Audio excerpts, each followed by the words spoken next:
उन्हें लिखा कि एक हिजड़ा दुनिया तो टुर गया, जिन्हों असी अपनी जुबान च खुसरा आने हैं। यह गल सुनियो, फौत हो गया, दुनिया तो टुर गया। हुण खुसरे नूं कोई बंदा चंगा समझदा? ए वेखियो जरा गल समझे। कोई भी जानता होगा, लोग आखो यार ए की है, ए बदबूदार है, इंज है, फलाम है, गुनाहगार है। वो बाबा जी हिजड़ा जिहड़ा ना फौत हो गया, दुनिया तो टुर गया।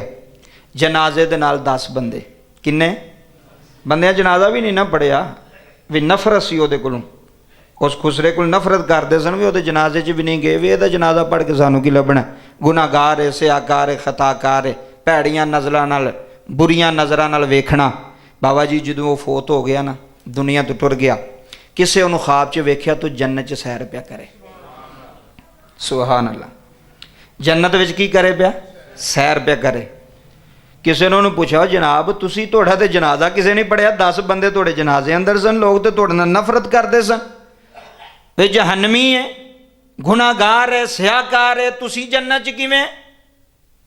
उन्हें कहा तैनूं नहीं पता, एक अमल की वजह तो अल्लाह मैनू माफ़ कर छड़िया। सुभान अल्लाह।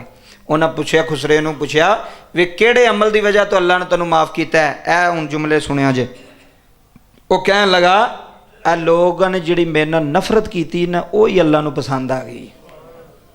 जिहड़ी लोगों ने मेरे नाल की कीती है? नफरत की है, मैनू हकीर समझिया, मैनू हकीर जानिया।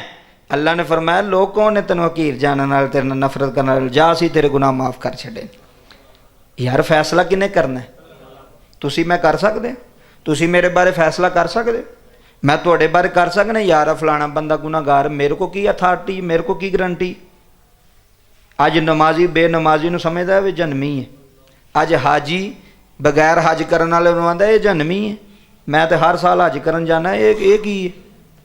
मेरे को हज भी ने, मेरे को दाढ़ी भी है, मेरे को रोज़े भी ने, मेरे को सारा कुछ। जिहड़ा बंदा रोज़ा रखदा दूसरे नूं पिया के, और रोज़ा रखिया ही होए, और रोज़ा क्यों नहीं रखदा तू? वो अपने वास्ते दसन वास्ते भी असीं रोज़े रखे ने जनाब, तुसीं क्यों नहीं रखते? फरमाया जिहड़े लोग तेरे नाल नफरत करते सन ना, उन्हां नफरत करने की वजह तो अल्लाह नूं रहम तेरे ते आ गया। अल्लाह नूं की आ गया? तेरे ते रहम आ गया। अल्लाह ने उस रहम की वजह तो तेरी बख्शिश फरमा छड़ी है। किसी भी बंदे दे नाल नफरत ना करो, बड़ा भी भैड़ा बंदा है, बड़ा भी गुनाहगार बंदा है, तेनू ये नहीं पता भी अल्लाह की अदालत विच तू अगे में कि या वो अगे में, ये तो है पता तो फिर करो नफरत। जे किसी नूं पता है तो फिर करो, लेकिन अगर नहीं पता तो फिर नफरत ना करो। अगर कोई भैड़ा बंदा है वो तू जी किनारा कर लो, नफरत ना कर। अगर तुसी समझते हो बंदा ठीक नहीं हो तो किनारा कर लो, बस ठीक है। उसकी अपनी जिंदगी, थोड़ी अपनी जिंदगी।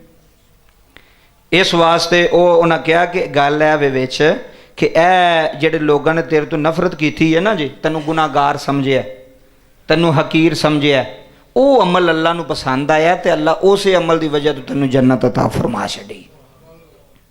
आखिरी बात।